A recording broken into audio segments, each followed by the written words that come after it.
Well, good morning to you all. When we thought about putting on this event, we thought we might get as many as 200 people. To have over 700 registering is a bit overwhelming. Anyway, you're all very welcome. My name's Adrian Berendt, and I'm chairing today's event. I'm part of the 20’s team, which supports hundreds of local campaigns and thousands of campaigners across the UK. Our particular thanks to Landor, who have organised the webinar and got so many people to register, and to Project Centre, who have sponsored the event. And of course, our wonderful speakers, who you're all here to see and listen to. So as chair, I have to run through a few housekeeping matters. It says here that no fire drills are planned during the event, which is a bit of a relief. I can also tell you that the loos in my house are in working order. The webinar is being recorded and will be shared with everyone 24 hours after the event. It will also be posted on Landor Link's YouTube channel. So the format's going to be that each of the speakers will present for about 10 to 12 minutes, followed by a Q&A panel session. Please submit your questions via the dedicated Q&A box in Zoom. Because there are so many people on the call, we're not going to be able to enable the chat function, I'm afraid. My colleague Anna will then wrap up proceedings. When you log off, there is a very short questionnaire. It'll only take a few minutes to fill in, but please do it. It just helps us to plan future events that really matter to you. We probably won't have time to cover many specific tips for campaigners here, but if you want to join, please email info@2020.org and we'll invite you to our regular campaigner Zoom calls. I meant to add our thanks to Insight Warehouse, who have supplied the map that you see on your screens. It shows in purple the streets in the UK that are currently 20 miles an hour. It illustrates that Wales has already implemented 20 miles an hour on many streets, about 37% of its streets, that much of London has done it, that Scotland is doing it, and plus lots of streets throughout England. So before I ask our experts to describe how they are doing it in their towns and villages in their authority, I wanted to add a few words about Wales. The first and most important thing to say is the national speed limit in Wales is not changing. I'm not quite sure how many times I'm going to have to say that over the next few weeks and months. It is not, the Welsh Government's not changing the legislation. 20 miles an hour is and will remain the default speed limit in Wales in places where people and motor vehicles mix. Highway authorities are free to choose an alternative speed limit where they consider it appropriate, as they have always been, and particularly since they've been since 17th September 2023. The only recent change has been to update the guidance on setting 30 miles an hour as an exception. So in choosing 30 miles an hour, the authorities will need to satisfy itself. The authority will need to satisfy itself that it's taking into account guidance in the Stockholm Declaration, that it's following a safe systems approach, and critically, that its risk assessments justify a limit higher than 20 miles an hour. Now, as most 20 miles an hour implementations tend to be done street by street over a period of time, it's often hard to compare before and after on a like-for-like basis. In Wales, we have, I think for the first time, a perfect natural experiment where 20 miles an hour came in on a single date on about 1/3 of all roads across the whole country. What have been the results? Well, clearly it's early days and we don't know the longer term impact, but the early signs are really encouraging. Mean speeds are down by 2 to 3 miles an hour and more on faster roads, 4 to 6 miles an hour we've seen. That is, by the way, much more than the Department for Transport guidance, which says 1 to 2 miles an hour is all you can expect. We now know from Wales and from numerous other places in Scotland and in England that the speed reductions on signed-only schemes are much higher, 2 to 3 times higher. It's interesting that the publicity generated by the 20 mile an hour petition in Wales has been perhaps helpful in making sure that no one in Wales was unaware of the change. So what about casualty reductions? Well, let's first look at England.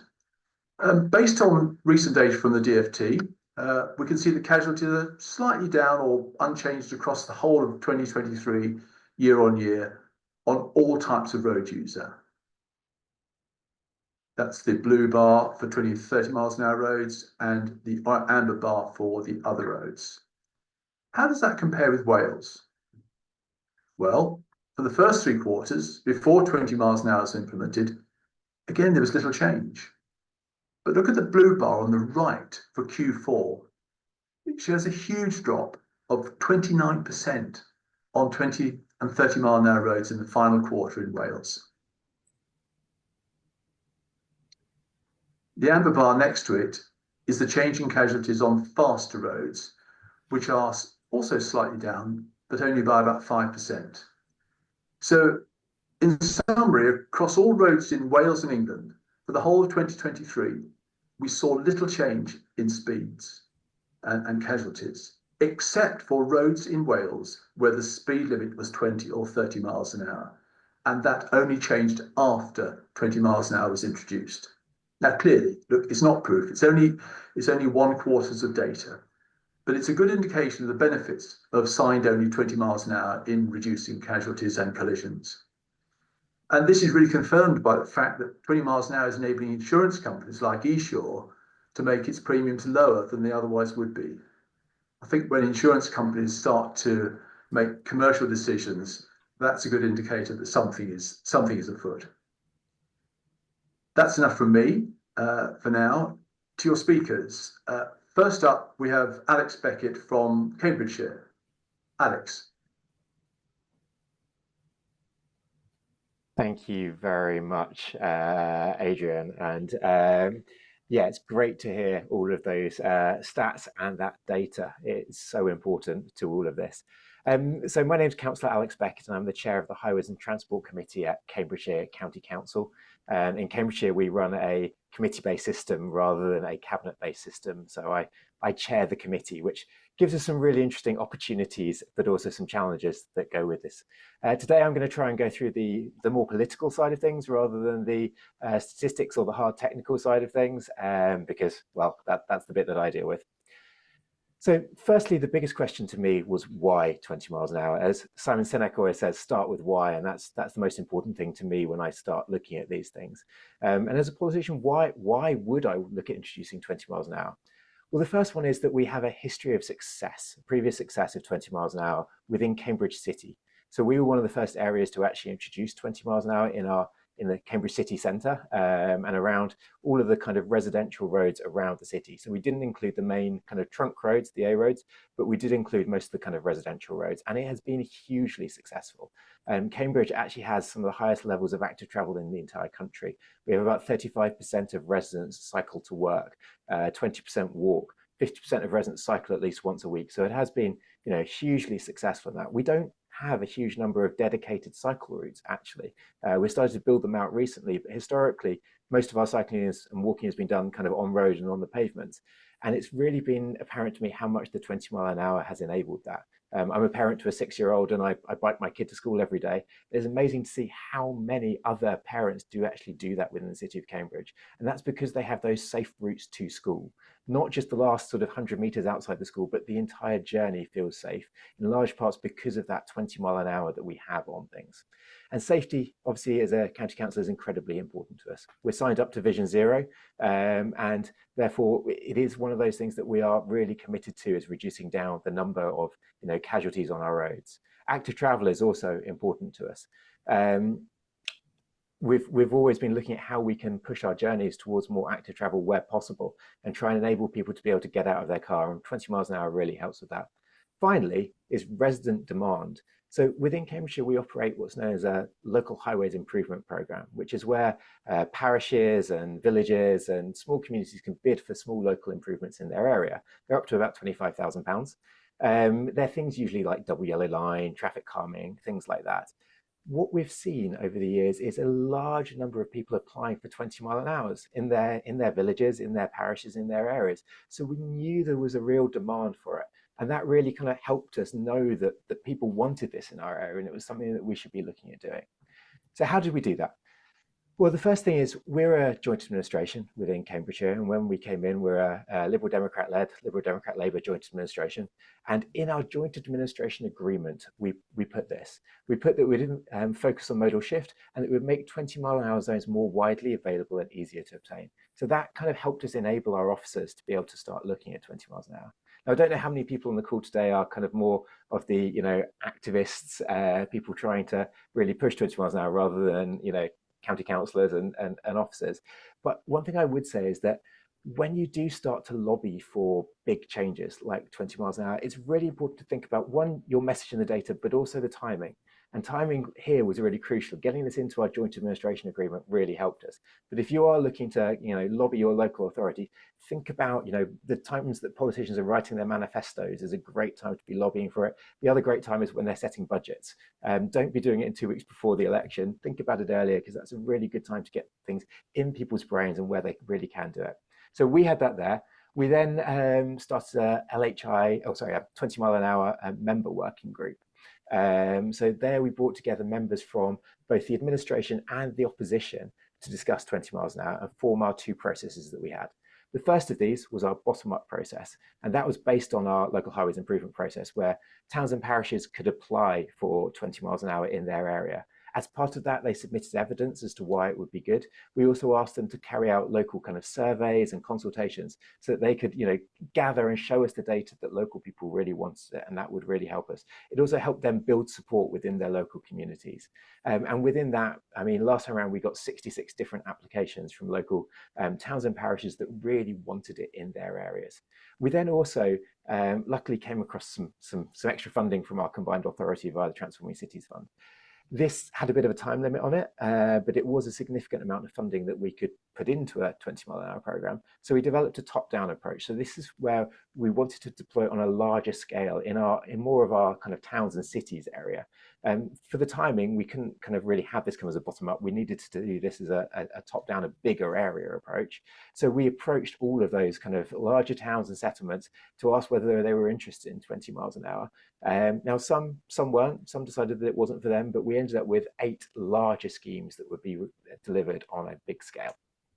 Now, we had challenges. I think all of us have challenges in delivering 20 miles an hour. The first challenge that we had to come across was the 24 mile an hour mean speed requirement. So our previous policy was that we'd only really look at 20 miles schemes in areas where the speed was below 24 miles an hour already.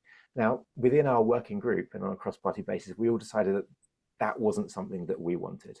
I think we'll come on to some more of the data later on from other people, but actually a lot of the data shows that where you have higher speeds already, that's where you get the greatest reduction, the greatest safety enhancements by reducing it down. So we were able to work with the police, work with others, and remove that 24 mile per hour mean speed requirement. Some of the other challenges we had are around consultations, particularly with our larger top-down schemes. Because we were working at pace there, we started off with some of them doing a period of objection kind of consultation rather than a real full public engagement to start with. And we found that we had problems with the number of people that were replying to us in those. So for example, on our Ely scheme, we actually only got 200 responses to our consultation on that one. We learned from all of those lessons though, and we'll come on to learnings later on. And we were able to actually get a much higher response later on by taking some of those learnings. We also had issues that when we first started, we really were doing this on a cross-party basis. It really was, the entire body of local councillors were really interested in 20 miles an hour and the safety that it could bring, in part because it was pushed by their communities. Unfortunately, though, we obviously halfway through this came with a slight change of government. We got Rishi Sunak's government came in and we had the plan for drivers. And at that point, we saw some of our members of the opposition starting to use this more of a wedge issue and actually becoming less keen on 20 miles an hour. So that's where we started to see that we had petitions come up as well. And we had, members of the opposition that were pushing back slightly harder than before. One of the great things, though, about our committee system is because we'd all been working together on this to start with, and we'd all been really engaging with each other, that even where we saw members of the opposition start to, see issues with this and raise concerns, they were generally more about the really larger 20 mile an hour schemes rather than, the principle of 20 miles an hour. And that's because of the work that we'd all been doing together as part of our, 20 mile an hour member working group. And I'm really pleased to see that we actually had a committee meeting last week looking at 2 20 mile an hour schemes, and they passed without very much dissent at all. We had, I think, one member voted against one of the 20-mile-an-hour schemes, but generally speaking, it was passed on a cross-party basis. So that's really good to see that it's still able within Cambridgeshire not to be totally politicised. So if I just come quickly to some of the lessons that we have learned within the 20-mile-an-hour within Cambridgeshire, one of the first ones is to engage at an early stage and really to be talking to our towns and parishes from a really early stage. As I mentioned, the consultation responses earlier and the issues with that, with Cambridgeshire, with Cambridge City and our scheme that we're doing there, which is a really large scheme to actually hook up all of those main roads that we weren't doing beforehand. We started our talking to people about this much earlier. We also started to do letter drops to people because we were learning from the fact that we hadn't had such a great response the first time around. And I'm pleased to say that from having 200 responses in the Ely scheme, we now, with Cambridge, with all that kind of early engagement and extra work, we've now had over 7,000 responses to our consultation, our informal consultation on that one. So that's really great. And it's causing some issues for our officers having to go through all of that, but it really does help us be able to make a really good decision on that one.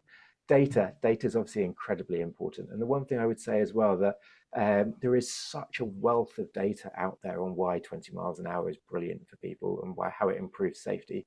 But personally, I found it really important to just choose one or two different statistics that I could keep using and keep hammering home to people why 20 mile an hour really helped them. I think marketers tend to say you need 7 to 9 different times for people to hear something before it sinks in.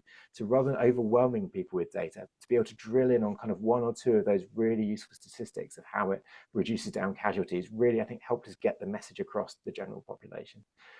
Getting the details right was incredibly important. In some of our schemes, we changed things as a result of the consultation. We took areas out. Our recent St Ives scheme, we actually looked at reducing down the area as a response from some of the local councils. Flexibility with that is also important. Being willing to be flexible and look at how to change things depending on resident feedback and whether things are right to go forwards at all. As I say, our top-down scheme, we had a number that decided they didn't want it. Six different areas decided they didn't want it, and therefore we didn't push ahead with those in that area. We decided that we would listen to those residents. So that's really important.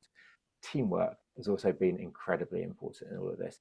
Between working with the police on the 24 mile an hour mean speed, working with our parishes, building the support there, our local councillors have been really working in their areas, educating people on how 20 mile an hour can help, but also listening to local residents. At that last committee meeting that we had, where we were looking at some of our schemes, it was amazing to see how many local residents came along and spoke in support of 20 mile an hour, and they knew all the statistics almost better than we did. And it's always great when you have people coming to a decision meeting telling you all the reasons why you should be doing something, and really hearing from them is really important. Finally, courage. I mean, as a politician, it's difficult sometimes introducing these things. We do get objections, and we all know and have seen those. But my guiding star as a councillor has always been that I want to work in the long-term best interests of my communities. And that I've always used to try and guide me. So when we look at the responses we get to our consultation, we are trying to use them to change things, to make things better, but we're always trying to think about the long-term best interest of our residents. That to me is the most important thing. And it does mean that some of these are sometimes controversial, but they really do make a difference. The Cambridge one, I'm excited to see what we get back from the consultation there, and then we'll obviously be going to a period of decision making, but I'm really hoping that these things really will make a difference. So all I can say right now is good luck to everyone out there looking to implement 20 miles an hour, and good luck with it all. And back to you, Adrian. Thank you very much, Alex. That's a brilliant introduction. Really, really good. I was particularly struck by the fact you're taking both a top-down approach for your towns and cities and a bottom-up one for villages. I think that will resonate with a lot of people on the call. And I'll be interested to see if other speakers are pursuing a similar approach. So now we're travelling about 350 miles southwest on our virtual tour of the south of England for a double-hander from Ian and Adam in Cornwall. Which one of you is going first? That's myself, Adrian. Great, thank you. Thank you. Good morning all. I'm Adam and I look after our rollout from a delivery perspective. Ian will be taking over for the second half and he looks after the comms and engagement strategy. And a thanks to 20's Plenty for the invite. Starting initially with Cornwall's context, our 20-mile-an-hour Cornwall-wide approach clearly supports the Council's priority outcomes. We're committed to be carbon neutral by 2030, and we expect the wider benefits associated with 20-mile limits to contribute towards this target. Our casualty reduction strategy includes a commitment to achieve Vision Zero, working within a safe system approach, the diagram of which is bottom right. Cornwall's care side targets include a 50% reduction in death and serious injuries by 2030, and within our stakeholder meetings, we highlight the 944 collisions on Cornwall's roads between 2018 and 22 attributed to excess or inappropriate speed. And the diagram there shown bottom left is within our comms engagement, which we'll cover shortly. Following campaigning, the Conservative manifesto included a pledge to introduce more 20-mile limits where there is strong public support locally. This forms part of our recently refreshed local transport plan. Our better understanding the levels of support for 20's plenty in respect of a county-wide default approach led to a light touch sign-only pilot being agreed at our overview and scrutiny committee in 2021, and this later became known as Phase 1 of our rollout. Phase 1 was commissioned in January 22, completing in August 22, with associated traffic regulation orders in place. Both areas include towns, villages, hamlets, but one was typically an urban environment with the other more rural, which has helped with our learning. Phase 1 has been considered a success to date. We had 76% and 85% positive feedback received from public consultation for the two areas. And that, alongside the positive speed data we've collected, led to Cabinet approving a Cornwall-wide rollout in March 23. It's a signage-only approach supported through our comms and engagement strategy. And 20-mile-an-hour has been prioritised for funding, which is through our integrated transport block allocation. We work in partnership with Devon and Cornwall Police. They've supported us throughout. National Police Chiefs Council guidance states that routine enforcement would only be engaging if the limit is appropriate. It needs to look and feel like 20 mile an hour, which aligns with our exceptions process. Police have made it clear they can and will enforce within 20-mile limits, but resources can't be everywhere, so targeting that enforcement is critical, and this is aided through Community Speed Watch, which we signpost to. And we're clear enforcement is the last resort. So prior to this, we need to ensure our speed limit extents are correct and supported by our comms and engagement strategy. That leads into our delivery approach. Thank you.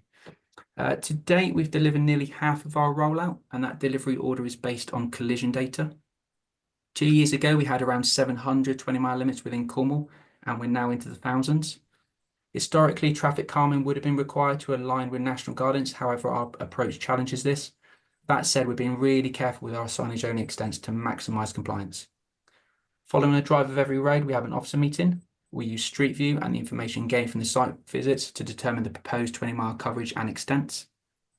We hold pre-consultation stakeholder meetings, inviting Cornwall councillors and the town and parishes, and this includes a presentation providing the context for the delivery.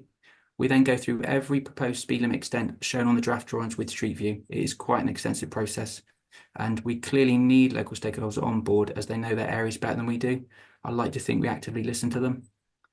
Any minor alterations are completed before we proceed to public consultation, and this is supported by our comms and engagement, and we also ask Cornwall councillors and town and parishes to help advertise through their platforms just to help get that message out into our communities. All being well at public consultation, we usually make the odd minor change, which is communicated before proceeding to construction and sealing the traffic regulation order. And it's a rolling delivery with both design and construction running simultaneously for numerous areas. So at the moment, we do have an area on site being implemented, but we also have another at public consultation. So we've got that continuous rolling programme. Something we've learned along the way is how delivery can also realise electrical revenue savings. So 20 mile hours don't require the same levels of illumination as 30s do, and therefore by spending circa 650k in disconnections in Cornwall, this is estimated to save in excess of £2 million of revenue within 10 years. So this is a clear positive for local authorities, and that's something we've learned along the way. The 4-year monitoring for each delivery phase will then determine if we need to make any minor alterations. Typically, it's because our initial extents might be a little bit overextended, but that's in the minority of cases, which shows our approach is currently working quite well. And where we would just like our speed to reduce further, we'll provide targeted comms engagement in those specific areas initially before determining if other low-level interventions are then. Providing a phase 1 example. So if we move to Cornwall's exceptions process, please. Thank you. This is Pontonooth, which is a village sitting between two of our towns. We retained the existing 30-mile-an-hour as a buffer limit as we didn't feel it was an appropriate location for the start of the 20. That's the image top left. And then we've got a condensed 20-mile-an-hour limit for the village itself. So on the below image, there's a crossing, bus stop, post office, all within view at that entry point. So it's a clear environment change. So we've essentially got that buffer, 30 buffer leading into the 20. And due to it being a strategic A road, the impact on bus journey times were also checked. And it was just a few seconds, which demonstrates vehicles are often impacted by parked cars, crossings, junctions, etc., rather than actual posted limits themselves. To help inform our 20-mile extents, we use the TomTom system. It's also assisting our pre and post implementation speed monitoring, replacing our radar class deployments. From a delivery perspective, it helps us identify where 20 mile hours might be slightly overly ambitious. And in this example, the road coincides with the arterial routes, which we're retaining as 30s. The centre shows more favourable colours, and we're considering a condensed 20 through that section in addition to the wider residential areas. So the vast majority of the roads shown on screen will become 20. This aligns with feedback we receive from our communities regarding the difference between arterial routes and residential areas, and we clearly need to maintain that public support as we're progressing with our rollout. Our creative specialists have been out and about within our communities. Can you press the play button, please? That.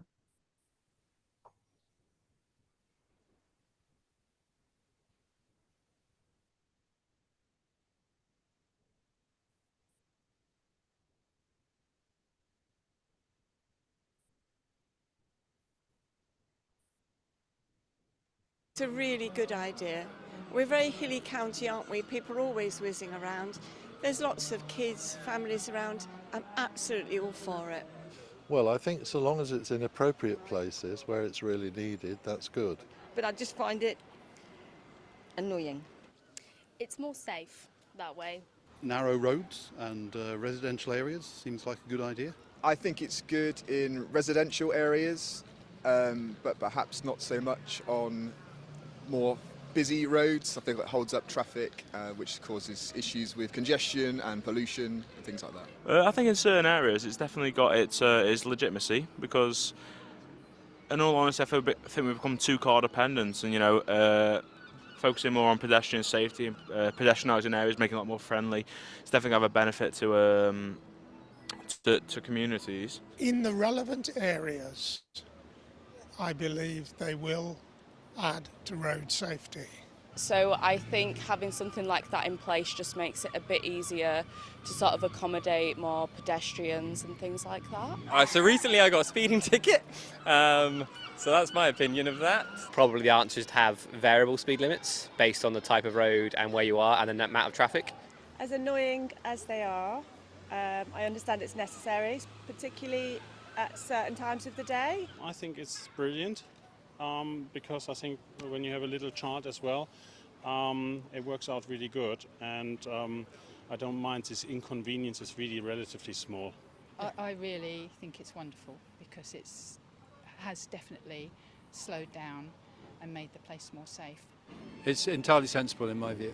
I think it's a good idea. Save cats and dogs and children. I think that anything that makes pedestrians safer is a really good idea. Yeah, I think it's a good thing, personally. I think we should all drive slower and stop being in such a rush all the time.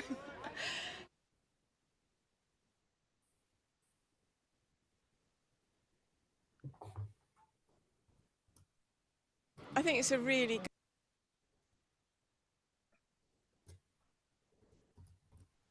good... So the next few slides provide a snapshot of our comprehensive Hearts and Minds communication engagement strategy, which has been touched on already, has been delivered alongside the delivery of each phase within our communities.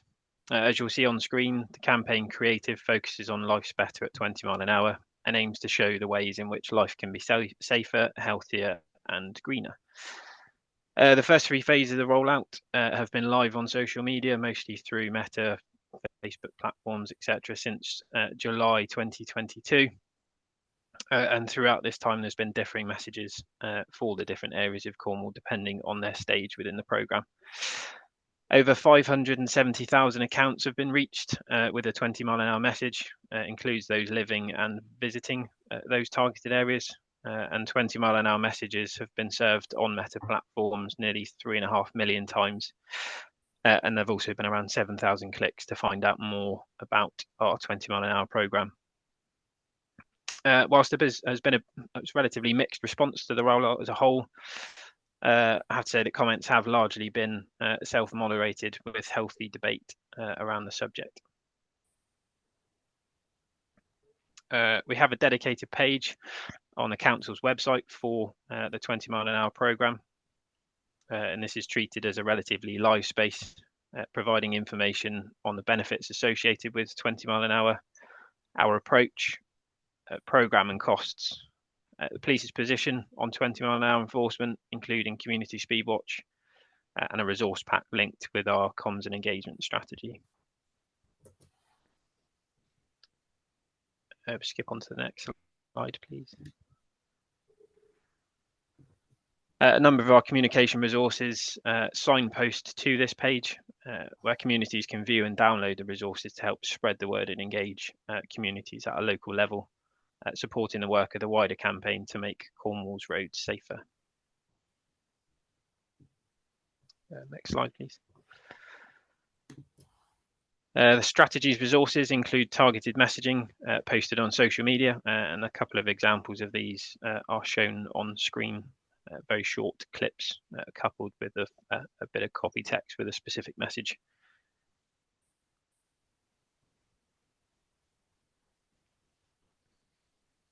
Other resources and activity has been in the form of face-to-face engagement sessions, which linked into the launch of a e-bike initiative in one of our early phase 1 areas. Bus stop RTPI graphics, wheelie bin and car stickers, and high-vis vests to support schools who operate school walking buses. Next slide, please.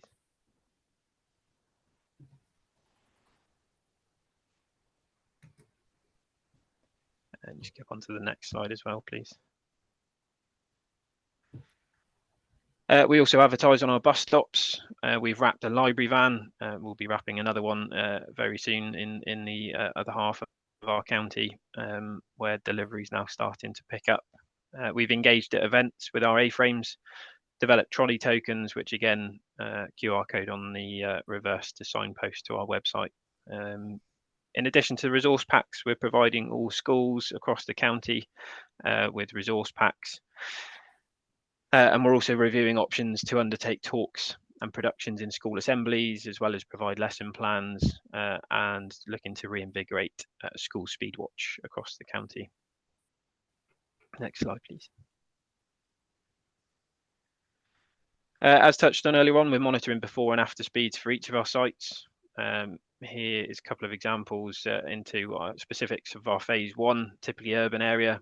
These are mean speeds, grey bars following that delivery, showing a reduction in speed for every site. Next slide, please. And on to a more rural area within phase 1, 2 sites out of 12 we're looking at in terms of additional targeted support, but again you can see the overall positives through that pre and post picture, especially with the bars, grey bars on the right hand side. This level of reduction has been achieved through our signage only delivery programme, again working alongside hand in hand with our communications and engagement strategy. And finally, our contact information will be on the next slide. Welcome to get in touch if any queries, and a number of ways we're able to discuss and offer help. Thank you.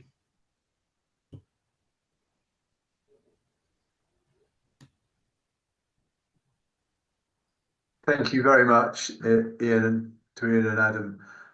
So I think I heard you right. It's £2 million saving. It's an annual saving for a £650,000 investment just from disconnecting illuminations. I mean, I knew there was some savings. I had no idea it was that order of magnitude. That's extraordinary. That's over 10 years based on the refurb costs and all that sort of stuff, replacing X lights and ongoing maintenance like that. So yeah, so Well, that'll be music to lots of local authorities' ears then, because that's clearly a big saving. I'm just interested in the fact that that although the incoming administration was already giving strong political support because it was in their manifesto, the council, you still understood the importance of consulting local opinion, and really it feels like that was more about whether than about sorry, it wasn't so much about whether, because you were going to do that, but it was about the how. And I felt that the Vox Pops really resonated with me. I've heard lots of people saying all those sorts of things, and I guess other delegates will have seen it, will have heard those things too. So our next speaker, Duncan, is from Surrey, in brackets, county cricket champions again, and coincidentally the county of my birth. Surrey's taking rather a different approach, isn't it, Duncan? Sure. Yeah, we've just changed our policy, but we're also doing a rural speed limit program as well. So good morning, everybody. I'm here to talk to you about our Vision Zero road safety strategy and our safe speed component of that strategy. So hopefully everyone can see the screen.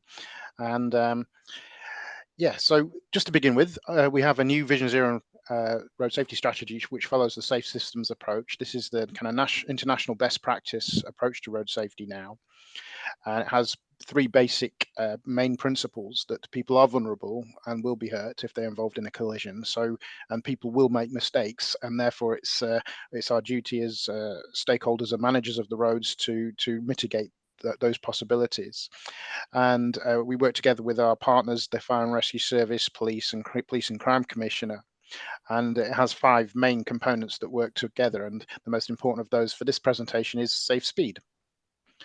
As part of Vision Zero, we're setting a target for 2035 for a 50% reduction in KSIs, that's casualties seriously injured or killed, as a milestone towards Vision Zero of no deaths or serious injuries by 2050.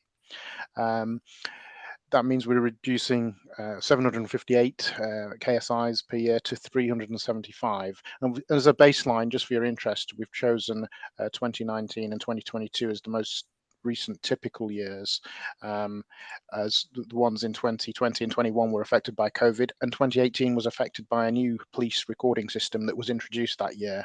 Road safety suddenly didn't get massively worse in 2018 in Surrey, I can assure you of that. It was just a new recording system was introduced. So one of the main components of the safe systems approach is safe speeds. So for each of the components, we've set an ambition. And for safe speeds, the ambition is that we want to have the correct speed limits on our network. And then the next one is that we want to have a high level of compliance with those speed limits, and that we want people to understand why traveling the right speed is important. So the first of those is setting appropriate speed limits, and we're looking to do that in two ways. We're adopting a new approach to 20-mile-an-hour speed limits, but we're also doing a rural speed limit program across Surrey where we're reviewing all the 60-mile-per-hour national speed limits on rural roads and replacing them with a new lower limit. And we also work with the police to improve compliance with the speed limits by having speed management plans for each of the districts and boroughs, where we identify the worst speeding hotspots and work together with the police to do something about it. And that's all supported by road safety and media and publicity campaign work. So our new 20-mile-an-hour policy is more flexible to allow more 20s to be introduced in an easier, quicker way. But there are some main key principles that we introduced. It needs to be supported by the local county councillor, and we will take extra care to consult with local people and seek their support. Our elected members were very keen to emphasise that we do not advocate a blanket approach, and we should recognise that some roads could remain at 30. And we also follow the kind of principle that 20 speed limits should be predominantly self-enforcing, and additional measures will be needed where the existing speeds are very much higher. And this is because there will be no expectation that the police will be doing extra enforcement over and above what they already provide across our network because they don't have the resources to do it. And we will evaluate the impact of every 20 that we introduce. So going into a little bit more detail, we do still have the magic 24 mile per hour threshold, so we can introduce new 20s if the mean average speeds are 24 or less, but we are being more flexible than before if the mean speeds are greater than that, between 25 to 28, whereby we're suggesting we will use some light touch supporting measures. So not full-blown traffic calming, but maybe some additional speed limit carriageway roundels, 20s painted on the road, some electronic vehicle activated signs that will flash up to remind drivers of the speed limit, and maybe some enhanced speed limit gateways. And we think that's sufficient to get reasonable compliance and have credible 20 mile per hour limits. But if it's very much greater than that, greater than 28, then we will be looking at putting engineering measures to get those speeds down successfully, and that would be more traditional traffic calming measures. But it could also include introducing cycle tracks, which will narrow a road and achieve the speed reduction that we need without humps and bumps. So just going on to our rural speed limit review, I just start by saying that I think for a lot of people, the national default speed limit of 60 miles per hour on rural roads across a lot of our areas appears illogical to a lot of people and elected members. A lot of our main roads already have the speed limit reduced to say 40 mile per hour or 50 mile per hour because there's been a history of collisions because they're a main road and very well used. But then you turn off that main road and you're onto a 60 mile an hour narrow country lane, which doesn't make any sense. So we want to look at, we've been looking at changing those national speed limits on those rural country lanes. And this is because in the south east of Surrey, there had already been over time incrementally hardly any national speed limit roads left. And I found that quite interesting. I thought, well, let's have a look at the rest of Surrey and see if we can do the same. And this is because if we do it in a proactive way, I think that's better than doing it incrementally bit by bit, because every time you change a speed limit, it needs to be advertised and there are costs about that. And on an individual scheme basis, it doesn't rank very highly compared with the cost benefit of, say, other schemes of a similar cost, because it's only having a kind of a minor impact on one small area. So we wanted to look at the whole wide area in a one go in a bigger way. And we think that will be a cheaper approach, a more consistent approach. So just to show you a speed limit map of the south east of Surrey, so the different colours represent different speed limits. So you've got here in the southeast of Surrey, a lot of the rural country roads were already 40 mile per hour, the light blue cyan colour. 30 mile an hour is red, so you can see a lot of the urban areas are 30, with a few spots of 20, and hopefully a few more will be coming soon. So looking at the southwest of Surrey, in contrast, in this map, you can see that there's a lot of dark green. A lot of the rural country lanes were still 60 mile per hour. So we decided to tackle that and this is the method. We defined a study area with convenient boundaries and did lots of surveys. We did look at the possibility of using connected vehicle technology for speed limit maps, but a lot of these rural country lanes don't have many vehicles on them, so there isn't a lot of data for that. So we had to do pneumatic tube surveys instead, and we put that across the whole network, tried to divide it into sections that are similar in nature and probably the fastest bits on each stretch of road. And then once we got the data back, we compared that with what speed limit we think would be suitable. And what the speed limits we were looking to introduce are close to the speed that most vehicles are traveling at anyway.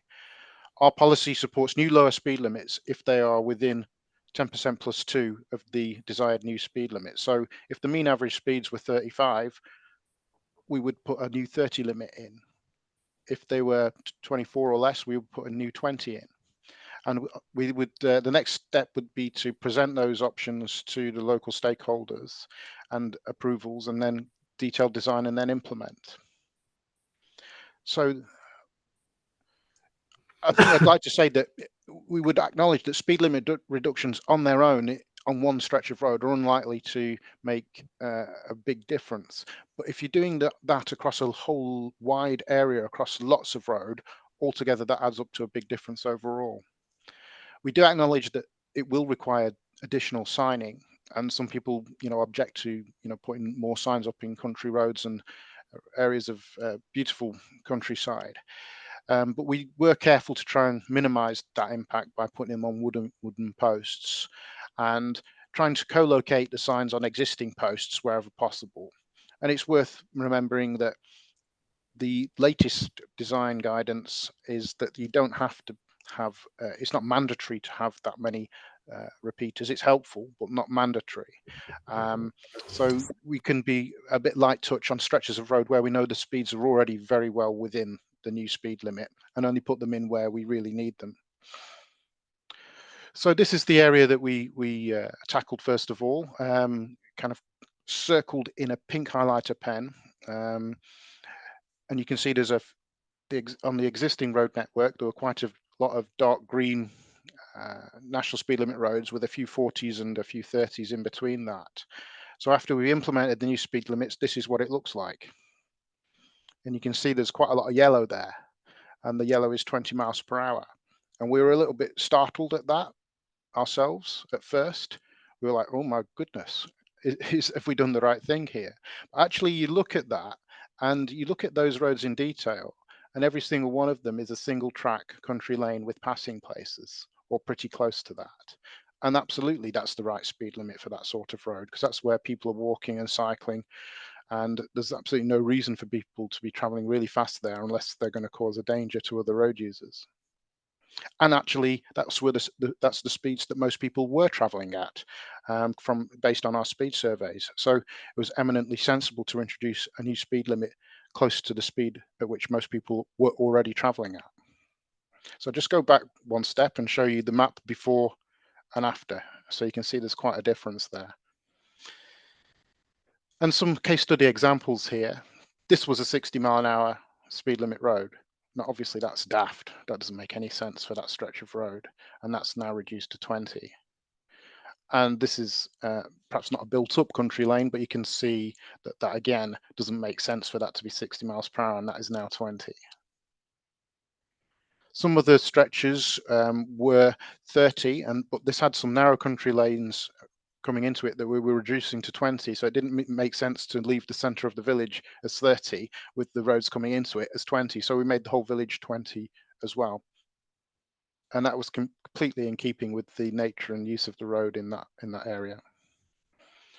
Some of the roads were reduced to 30 that look like this, and some of the roads were reduced to 40 miles per hour where they were wider, had higher existing speeds. So the next step is to continue with the programme across the south of Surrey, and we're also commissioned Agilicis, road safety consultants, to complete an evaluation, and that's being funded by the Road Safety Trust.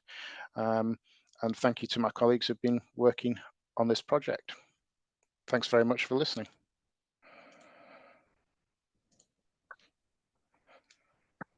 Thank you very much, Duncan. That's really interesting and very comprehensive. I noticed I had 4 takeaways from that actually.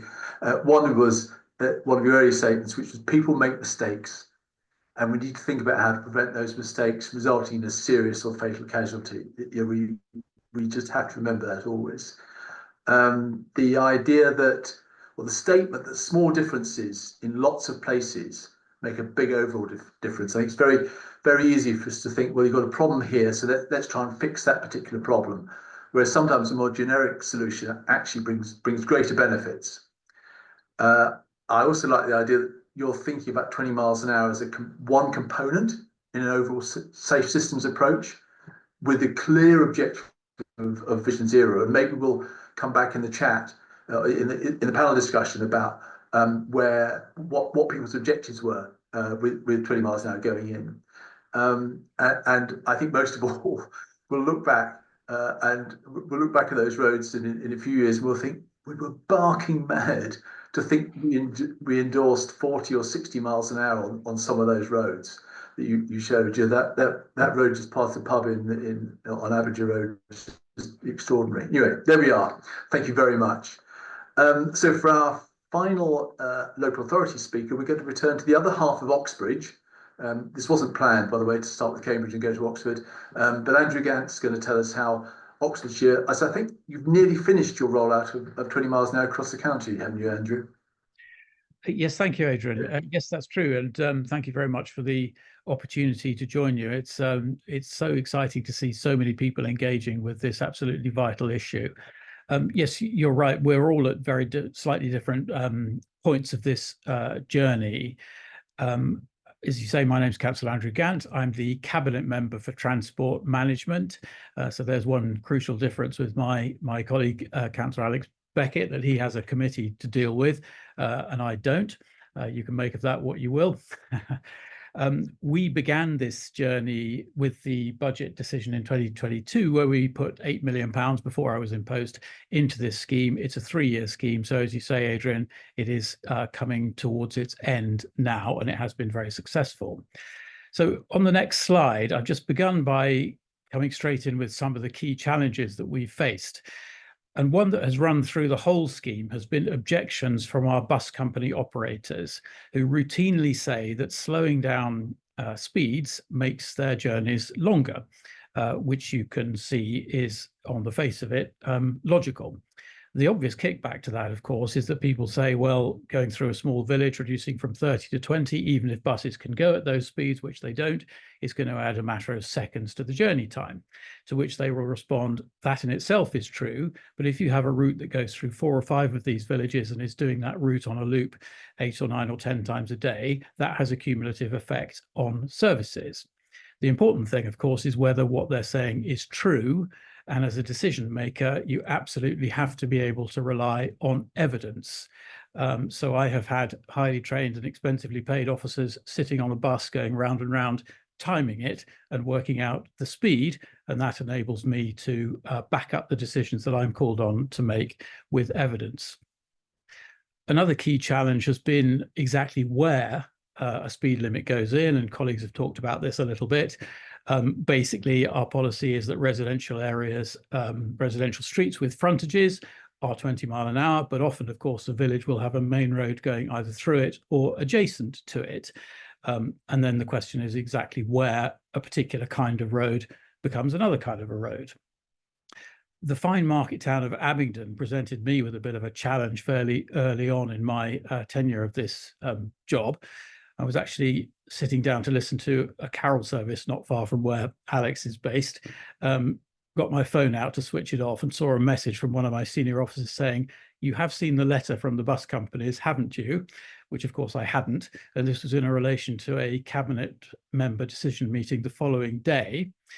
And they had said that if I passed the officer recommendations as drafted, they would withdraw or lessen many of their bus services through Abingdon. They would blame the county council and they would put that on the front page of the local newspaper, which clearly we didn't want to do. So after a lot of argy-bargy overnight, what I decided to do was to defer that scheme and to ask officers to go away, sit down with the bus companies and local members and work out something that they could all live with, which they did. Going on to the next slide, that refers into one of the tools that you have in your box as a politician, which is the subtle art of timing and deferral. As others have said, it's an important part of the scheme to get buy-in at an early stage. The way we set up the scheme is that we made the budget available, we made the scheme available, and we then invited communities to apply for it. And it has to have, in all cases, the active support both of the local county councillor and of the local parish and town council. And it won't go ahead without those things. And that's actually been really useful. In Banbury, which is one of our larger market towns, there are 2 county councillors, and for reasons not unconnected with national politics, they actually ended up disagreeing with each other. So there's a problem. If you want the agreement of the local county councillor, and you've got it from one but not the other, what do? Well, again, deferral came to my aid there, because I sent them away and I said, sit down with officers and agree something. And by the way, if you don't, it is still our policy that we are going to do this. So we are not giving you power of veto. We are inviting you to agree. And fortunately, they did. As it happened, in the meantime, the local MP who had also objected to the scheme lost her seat, which was also a benefit as it happened. Going on to the next slide,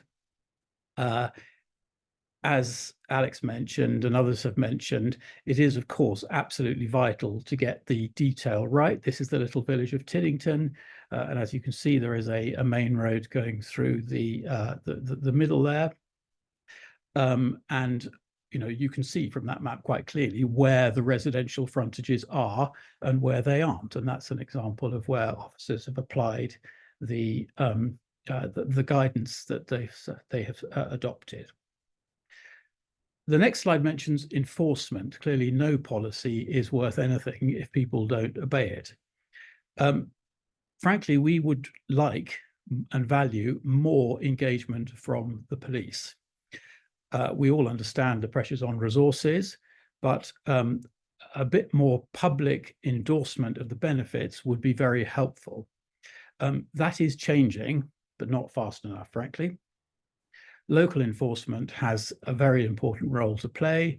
Local communities, parish and town councils can have a role in community speed watch and in installing additional measures such as vehicle activated signs or possibly physical things like speed bumps, build outs, planters, that kind of thing. And that can often be an extremely helpful addition to this particular policy. The next slide talks about consultation. And you've got a picture of me there, and that's not because I think it's of any interest to you to sit and look at a picture of me, but because you saw earlier a picture of Alex chairing his big committee.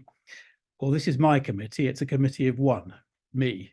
But the main reason I wanted you to see it was because the document in front of me there is the agenda. It's over 1,000 pages, and a great deal of that is consultation responses. I spend quite a lot of my life reading consultations. I know it's a bit sad, but that's the life I lead. You do have to read them, but you do also have to understand what a consultation is and what a consultation isn't. The council has adopted a policy for good reason.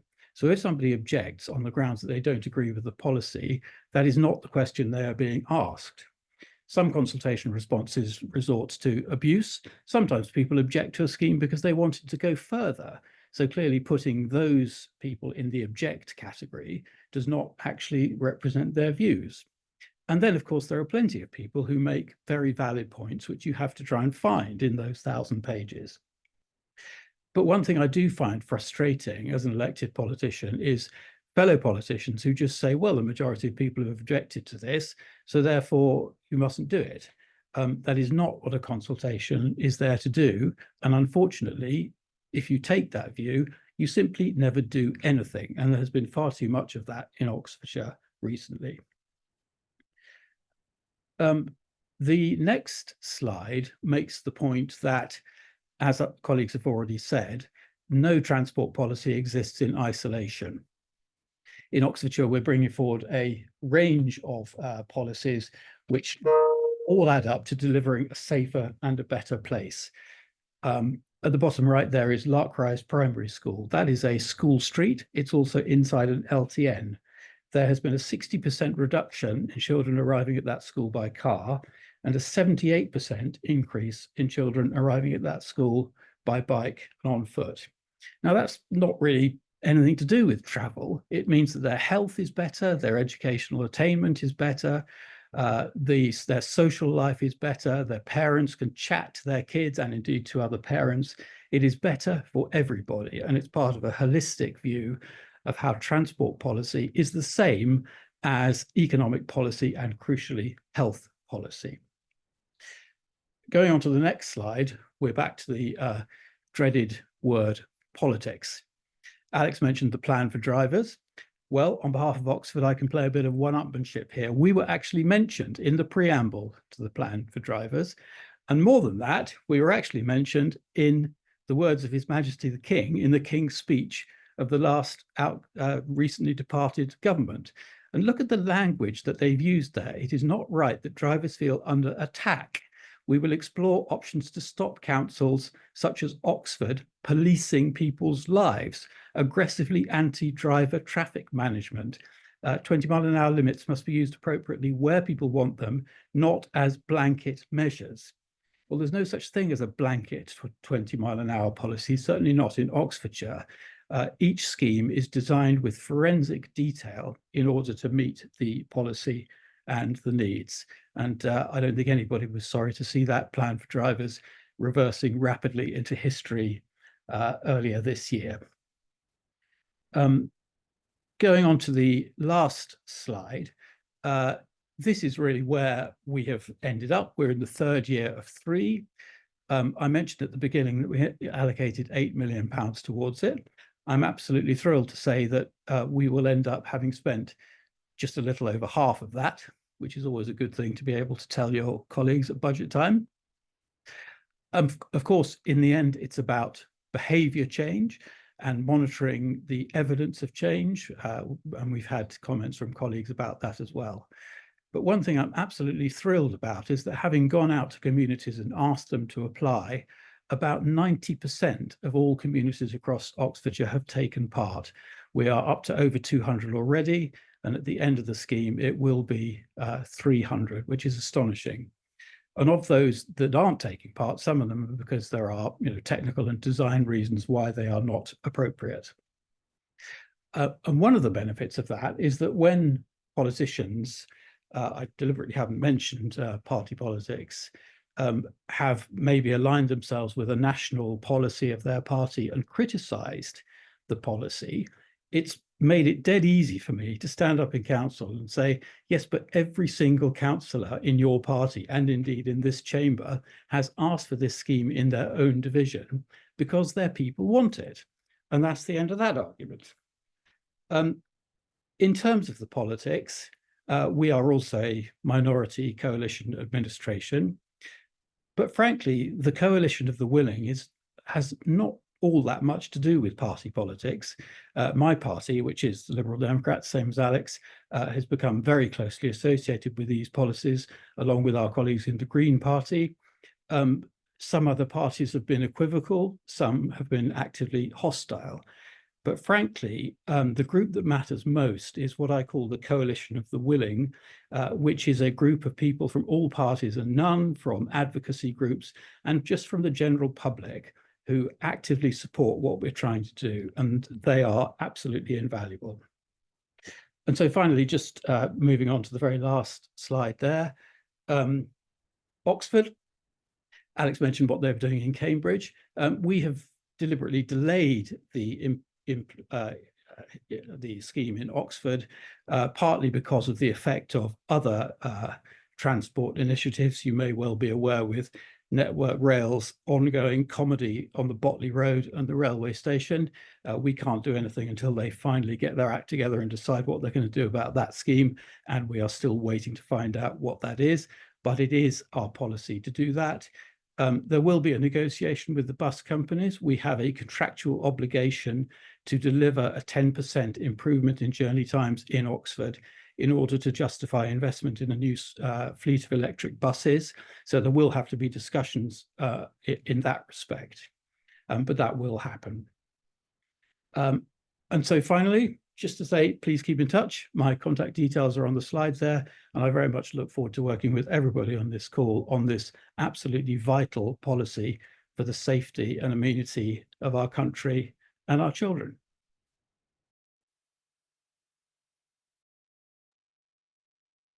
Thank you very much, Andrew. I don't know if you could see how many thumbs up and hearts and claps you're getting, the virtual claps on the screen, but that clearly resonated with lots of people. I think the most ones you got was on the safe routes to school slide. So clearly that's the key objective for lots of people here. I mean, I really like your statements about consultations not being referenda. That's a trap which I think is very easy to fall into. And I also really like that statement about the importance of the coalition of the willing. I mean, 20's Plenty has worked with councillors of all colours to help and support them putting 20 miles an hour. And so I often think that nobody checks when you're crossing the road and they decide to run you down or not what political party you're in. So I think road safety is across should be and is often a cross-party political issue. I also remember the debate in Banbury about which roads to include and which to exclude. I know there was a debate about whether actually, because a few roads were left out, was that a victory because 90% were in, or was it a defeat because 10% were out? We had similar discussions here in Kent on some roads in Tunbridge, and in the end, I think it was the right decision was made because there were probably one or two edge cases, but in the end, public opinion has accepted the compromise. And in any case, we can always go back later and tweak it if needed. Just on the enforcement point, I think we'll come to that in the Q&A. But just 2020 has done a freedom of information request to the police about enforcing on different speed limits. And we got a very good response. Actually, we got response from every police force in the country, I think, apart from two. The results are interesting because the levels of enforcement by speed limit vary enormously by different police forces. We can provide information on that to delegates at a later date if they're interested. So now, and finally, as they used to say on American TV, and perhaps they still do, a word from our sponsor, Project Centre, and Scott, who I think is going to give us a rather different, but nonetheless really useful perspective. Scott.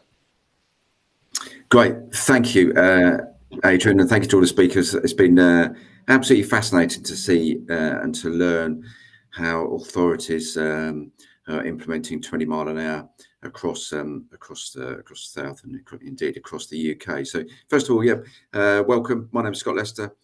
As Adrian said, I'm Technical Director at Project Centre. We're one of the consultancies. We've done a lot of work in London and the South. And today I'm going to focus mainly on our experience on delivering 20 mile an hour schemes across the South. And in particular, some of the local authorities where we worked on in great detail. That first scheme there, I think, kind of sums up, and I was listening to the previous councillor from Oxford there. And that's one of the reasons why we introduced all these schemes. I mean, that's a parklet up in Waltham Forest, and you can see it's starting to bring a little bit of humanity back to our streets where people have got space to sit and relax and enjoy. Still a few parked cars there, but it's far better than having slow moving traffic and such like. So firstly, what I'd like to do is to just remind everyone about healthy streets. And on the next slide, you can see there, so TfL adopted the healthy streets policy and objectives, and you can see there the importance of 20 mile an hour. And as the previous councillor mentioned, it's only one part of a suite of interventions and measures and policies to try and make our streets not only safer, but healthier and places where people can feel safe to walk, to mingle, to meet, and it's not purely dominated by the car. So as we can see, and vehicles, so we can see there how important 20 mile an hour is in delivering that. And as I said, it's part of a range of measures to improve our streets. On the next slide, I'm just going to give you a brief update on where London is in specific. As you can see, the good thing is, and thanks to Jeremy that updated me this morning, just over 59% of all borough roads in London now have 20 mile an hour speed restrictions, which is really good, and that's increased year on year. You can see the dominant of the inner and central London boroughs, and actually the borough I live in, Croydon, where they introduced the 20 mile an hour about 5 years ago. Slightly more challenging is on the east of London there, so the three boroughs there which border Essex and Kent, that's Havering, Bexley and Bromley. They have introduced a few schemes. Havering is a bit of a challenging borough. At the moment it's no overall control, but also they're facing severe financial constraint. We do quite a bit of work in Havering, but they have been suffering financially with struggling to make ends meet and are close to a 114. So they're struggling. So I've got a lot of sympathy with officers and councillors when funding is so constrained. On the next slide, I just want to cover, we've been working one of those inner outer London, Barking and Dagenham, and you can see there, might be able to zoom in a little bit, but you can see there that about a third to half of the borough has 20-mile-an-hour speed restrictions and traffic calming. They did last year go for a borough-wide 20-mile-an-hour scheme, which we supported in terms of consultation, and listening to quite a few of the speakers today. It is about listening to people, and it is about listening to residents and businesses. And there's a big challenge there. At the time when we launched the consultation in the spring of 2023, there was obviously a lot of upset about the ULEZ potential scheme. There's quite a few CPZs. And that did, as the previous council mentioned, does seem as though that there's a bit of an anti-motorist. So we had a disappointing response rate.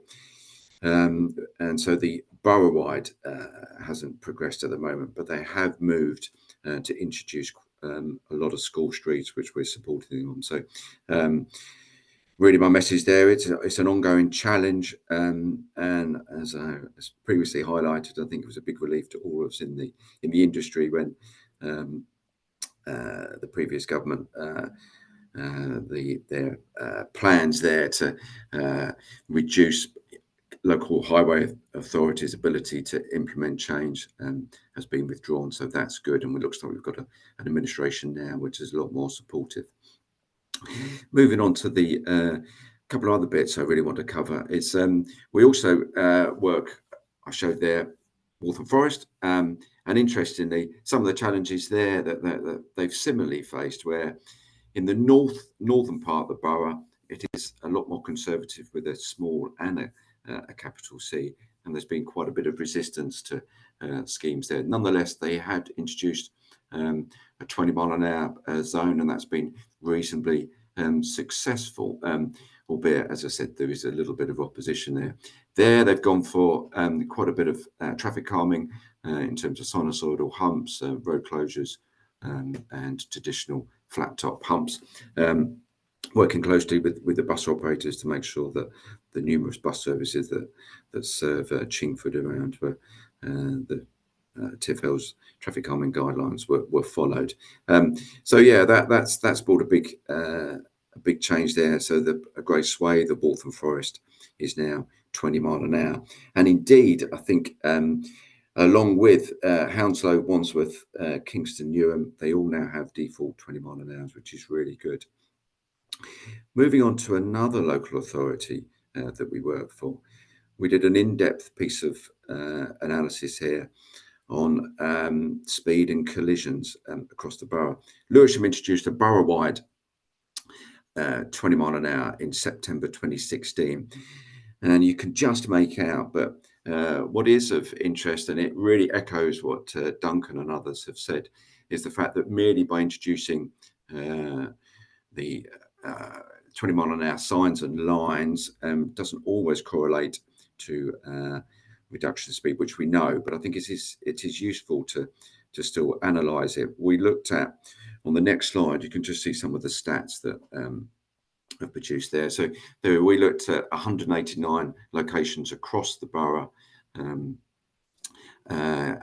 there we found that the mean speed is in excess of 24 mile an hour, and the 85th percentile speed there is close to 30. So even though the 20 mile an hour has been in for, coming up for exactly 8 years, the speed is still comparatively high. Another, which echoes and mirrors what the rest of London has, that obviously we looked specifically from 2017, so just about 3 or 4 months after the 20 mile an hour, and then we looked at collision data right up until 2022. And you can see there, line number 4, when actually, slightly disconcertingly, the number of collisions has actually increased over the last 5 years. And that replicates, obviously in 2020, you can see there was a bit of a drop, obviously due all to the COVID lockdown restrictions. But then bounced back sadly in 2021 to almost what it was in 2019. So, and all credit to Lewisham, they've taken all this, the detailed analysis we've done, and now got a programme of road safety benefits, road safety projects actually, to look at the collision hotspots and the collision areas, and introduce, currently we're designing quite a few new traffic signals, some traffic calming measures, LTNs, and a suite of interventions there to try and get that collision trend back into negative, as opposed to that positive. But as you can see there across London, the picture is quite mixed. Overall, I think with the Mayor's Vision Zero, we've seen a gradual reduction in the number of collisions across the network. But as you can see there from boroughs, there is a big difference, and it's not always easy to identify exactly why and where. You can see there Hackney is also an inner London authority. That's seen in a similar time period, that's seen a 20% reduction in collisions. They also have a 20-mile-an-hour blanket, and yet Lewisham has had an increase. On the flip side of that, obviously Lewisham's total KSIs were about a third less than Hackney. So yes, there's a lot of work to do there, but really just to echo what quite a few panelists have commented on, it is about listening and working with local authorities, and that's what all the boroughs that we currently support have undertaken. And the good thing is to see that there's a lot of emphasis and investment going into 20-mile-an-hour projects across London, indeed the South East. So hopefully, if we ever do this again next year, that we can see a bit of a continued downwind trend. That's it. I think, Adrian, I'm the last person to present. So thank you, and thank you. It's been great to be able to support you, Adrian, on this endeavour, and it's such an important and integral part of making London streets and UK streets better. Thank you, Adrian, and 20's plenty. Thank you very much, Scott. That was some good data about London there. That's, I mean, I think delegates will agree that that's been a fantastic virtual tour of the south of England. We've just done in just over an hour. We couldn't have done that if we had to do it physically, of course. So that gives us quite a bit of time for questions. Now, look, we've had dozens and dozens, I think actually hundreds of questions come in. Some you submitted in advance, and others have come in on the Q&A chat. So what I've tried to do very quickly is just to try and summarise those questions. So I apologise, I'm not going to ask specific questions. If I haven't asked your specific question, I'm sorry. You can always email us at info@20'splenty.org if you want specific answers to specific questions. And I think we'll probably send out sometime after the webinar's gone out live. Sorry, on the recording, then we'll probably summarise some of the questions and give some feedback on that. So I'd like now to go to our panel session.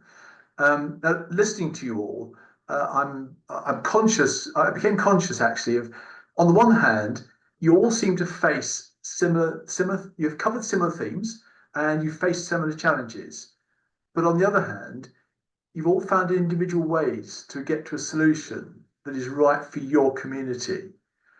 And I think it's fair to say that you're probably ahead. The people on the panel are probably in general ahead of many local authorities in implementing 20 miles an hour, because you're viewing it as a standard in urban and village centres.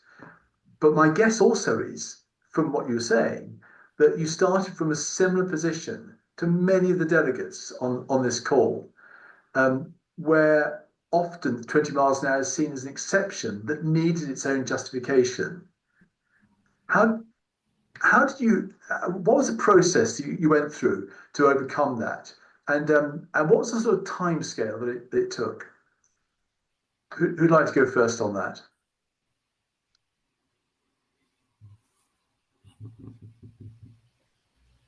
Happy to jump in, Adrian. Yes, please. So for us, I think as we've set out in all of our sort of stakeholder and engagement sessions that we've done, ours kind of evolved really from that case by case, site by site assessment process, where we worked with a company to kind of develop a case by case approach.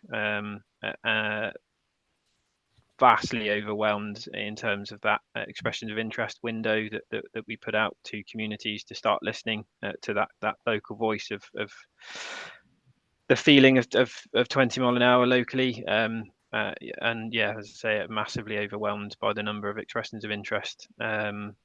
That coupled with, I think, as Adam touched on, in terms of our current administration's manifesto pledge, an early phase through various governance sign-off processes through sort of 2021, 22, etc., to 23 March time, getting a county-wide programme signed off after an early trial, which saw fantastic results, as you rightly pointed out earlier on.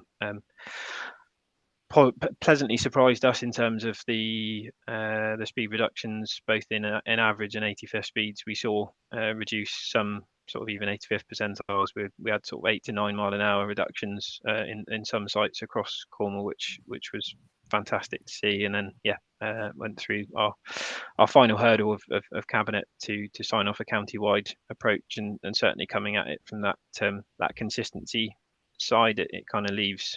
Our approach leaves sort of no stone unturned, I suppose, in terms of assessing sites for that consistent approach when we finalise the programme, leaving that kind of, or removing that ambiguity of which community's 20, which isn't. Actually, there is a kind of consistent holistic approach to Cornwall. So it's kind of, from the outset of the case by case expressions of interest, it felt like it quite rapidly evolved to where we're at. But equally feels like we've been doing it for quite a while. I just thanks. I was just going to ask Alex actually, because I think I referred to it earlier. You referred to a sort of top-down approach for your towns and cities, but you had a bottom-up approach for villages. Was that deliberate, or did that just happen by accident?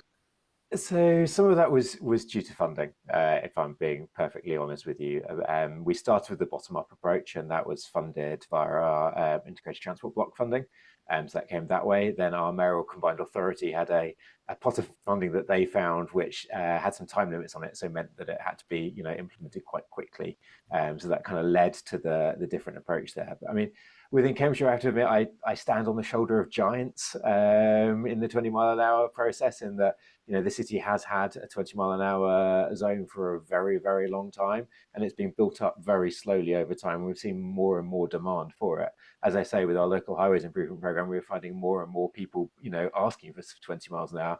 We're also quite lucky that we have a number of charities that have been doing a lot of work around road safety and active travel, from the likes of Cycle, that are a huge cycling campaign. We have a very active Living Streets campaign.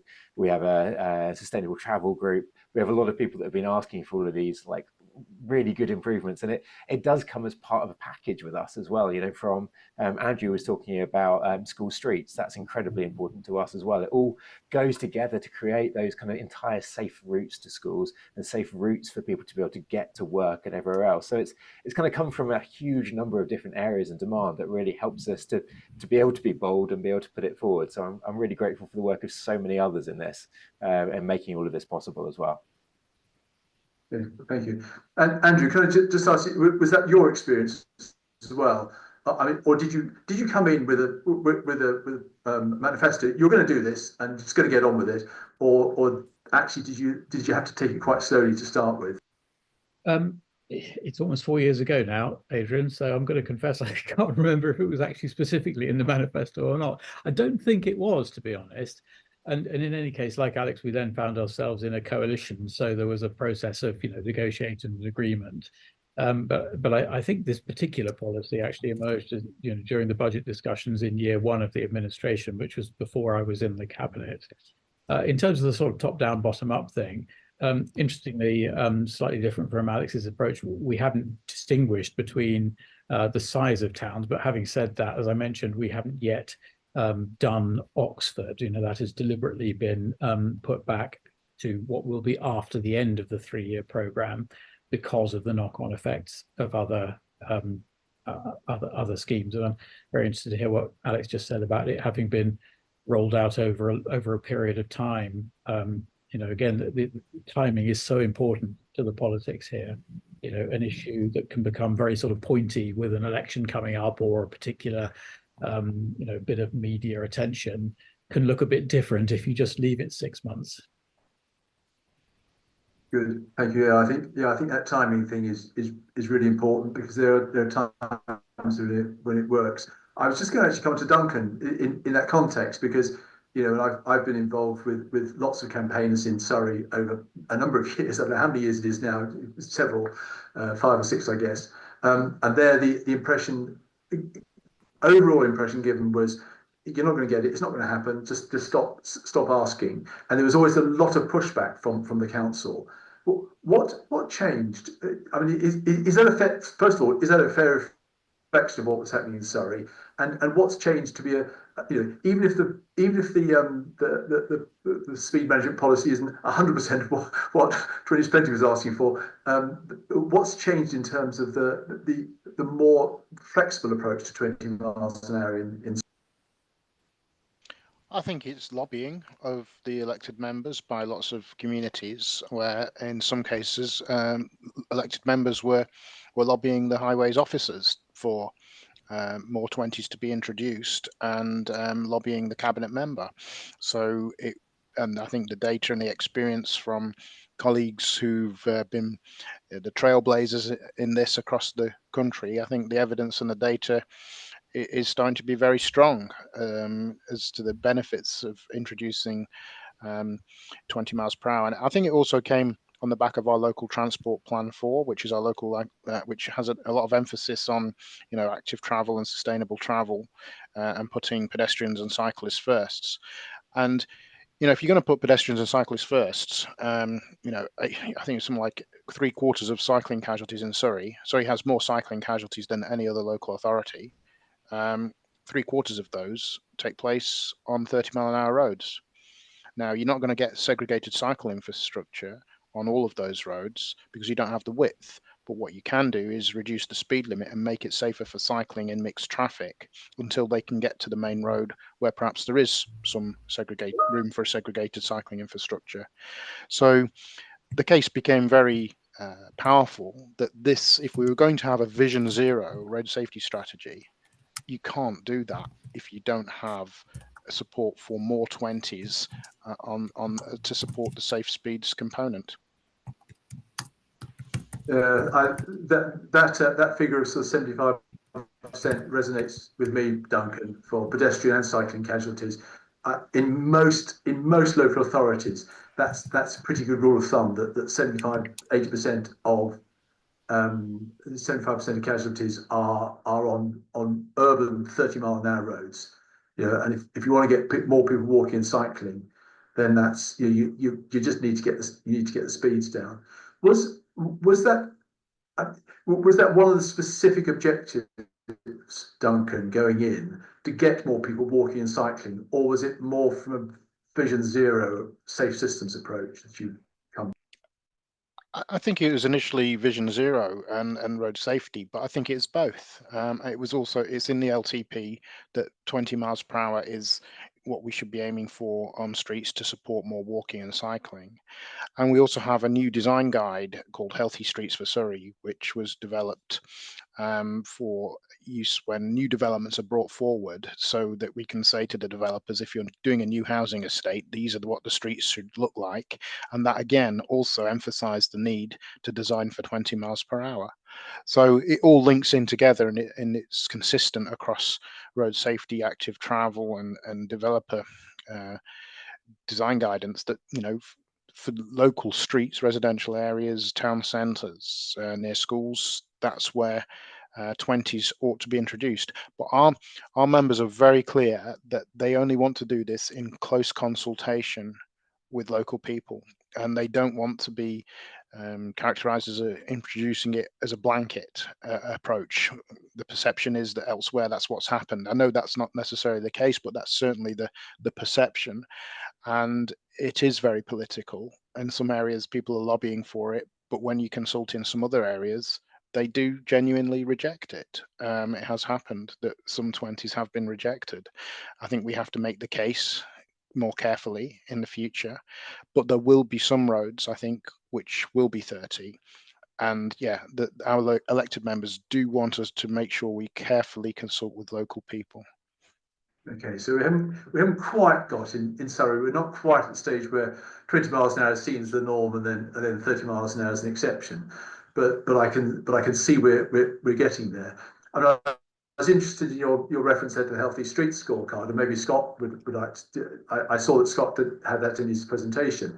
And that feels to me like for a lot of our towns, probably less for our villages, that the Healthy Streets approach is quite a good objective.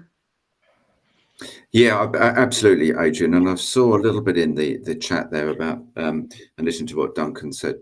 So yeah, it's interesting to, yes, it is the Healthy Streets approach I think has helped. And as I alluded to in my presentation, there was quite a bit of opposition, albeit a very low turnout. There was a lot of opposition in Berkett and Duncan. So I think you're absolutely right, Duncan. There is some cases. What Berkett and Duncan and other local authorities, if there is a bit of opposition to 20, but yeah, they do use school streets. And what's quite interesting, the work that we've done, and as I said, we worked with quite a few local authorities across London, is actually when they're consulted on LTNs, they've not been supported. They've gone back with school streets on a more narrow, and they have been. So it's not 20, but I think anything you can do to try and, take away the dominance of the motor vehicles good. So yes, Adrian, I think absolutely right. The Healthy Streets approach. And if you can't get the 20 in, is politically unacceptable, then let's look at school streets. Even if it is just for an hour or 3/4 an hour in the morning, it's moving that discussion, that narrative in the right direction. Hope that helps. No, indeed. I was just going to come to Alex because he referenced the importance of school streets earlier. And in terms of your overall objectives for introducing 20 miles an hour, was school streets part of it, or were there other objectives? And actually, the question to all panelists: have your objectives changed over time as you learnt what the benefits are, or have you stuck firmly to what you wanted to achieve from implementing? So firstly, I just want to come back on a slight point earlier, which is I find kind of interesting, which is what we've seen is a spreading out of desire as well. So obviously, as I mentioned, Cambridge City a long time ago put in a large amount of 20 mile an hour. And we've actually kind of seen it spread over time with desire for it. It's almost slightly like a contagion that, people to start with get a bit scared about 20 miles an hour and what that means. But once they've experienced and lived with it for a while, they actually really quite like it. I definitely would say where we've had it implemented, I've never had anybody that really wants to remove it if it's been there for a while. It's always that fear of change, and I think we see that a lot in society. There's that kind of fear of change. If you can get people through that and over it and to that new world, they start to see the benefits of it. For some reason, as humans, we're much more programmed to see the drawbacks of something rather than see the benefits until we've actually experienced it, and then we see the benefits. So with us, it has expanded out over time, and I think it is part of that trying to, well, firstly, make our streets safer. I mean, active travel is such a core part within Cambridgeshire of what we're trying to do to give people those healthier options for journeys, and 20 miles an hour really does help with that in a lot of places. It is also, we are really committed to Vision Zero, part of the Vision Zero partnership, and over the last few years we've kind of seen actually a decrease in the progress that we're making with Vision Zero. So 20 miles an hour can really help us with that as well and get towards that aim, because there's a long way to go on it, but it's only by kind of all of these incremental different measures that we can really start to get there, I think, over time. And so that's kind of where a lot of it's come through from with us. Okay, thanks. Any other comments? Andrew? Yes, please, if I may. Yeah, thanks very much there, Adrian. I'd just like to echo what Alex has said and just pick up on a couple of the points that have been made there. First of all, this idea about doing 20, people often say, well, I support 20 mile an hour around a school, and I think, frankly, that's a load of old hogwash. I mean, I sometimes think, do these people think that the children will walk outside the school gate and then somehow fly the rest of the way home? The point is you're trying to make the entire journey home safe. you know, and especially if a school is in a village where many of the children will be walking within the village, you know, it just doesn't mean anything, does it? And clearly you've got to do these policies together, you know, so a school streets policy and a 20-mile-an-hour policy, because a school street is not about stopping people driving to school. It's about simply about keeping that knot of cars away from the school gate at those times. And, you know, you can often have inventive solutions like a local pub or a community centre or something which will make its car park available at a time in the morning when they're not using it. You know, that happens in my own division, and that can work really well. And then the children and their parents walk from there. Just on the point about consultation, again, some colleagues have said, you know, some places have been invited to had a consultation and have rejected it. I would just make the point again, you know, we mustn't be scared of consulting people and then reading what they say and saying, well, you know, our policy is to do this. You know, you basically haven't come up with a convincing reason to not do it. Sometimes they will, but often they don't. You know, you do have to be able to take political ownership of the policy of your council. And the final thing that Alice is absolutely right. One thing that's become very clear to me since taking on this role is that there is a stage to these policies. When you make your high-level policy statement, you go out to people and you say, do you want your roads to be safer and your air cleaner? And they all go, yeah, of course we do. Then you come forward with the actual policy, and suddenly it gets more difficult. I sometimes think of it as the I didn't realize you meant me moment. But then when you do it, people understand it, they see it, they get used to it, and they like it. And that's the point where it gets difficult and where I get very frustrated with politicians who back down. Thank you, Adrian. Word of warning to us all. And to the point is that actually the policy of 20 miles down school streets are actually in the long term is really popular, and you know, and nobody, as Alex, I think Alex said, wants them taken away. It's just that bit of change, isn't it? So it's really, I think, the behaviour change. I'm always struck by Professor Goodwin's curve of huge acceptance for the theory of the thing. Then it becomes very difficult just at the point of implementation, and then it becomes just accepted again. Duncan, did you want to come in? Yeah, if I may, Adrian, thank you. I just wanted to come back on the point about a lot of people saying, "Oh, I only want 20 miles per hour near schools where it makes sense." And so I say, well, you know, if you draw a 500-metre circle around every school in Guildford, in Surrey, that's the whole of Guildford. I've done that same thing, Duncan, in quite a few towns throughout the UK, and it's almost always the same answer. That every child's journey to school probably covers the whole town, collectively, and that's a really good that showing that 500-metre circle around each school, I think is really powerful. Alex. Yeah, you are right there. And actually, it was really interesting for me recently. My daughter's actually at a school with a school street, and it's staffed by volunteer parents. And actually, there was a situation where 2 weeks ago they couldn't get anybody to man the school street, and for one afternoon or one morning, it wasn't in place, and the carnage it created and how much people were so passionate about getting that school street back and making sure they had the volunteers to go ahead to be able to do it the next day. It had so many people signing up wanting to be part of it because nobody wanted to see life without that school street anymore.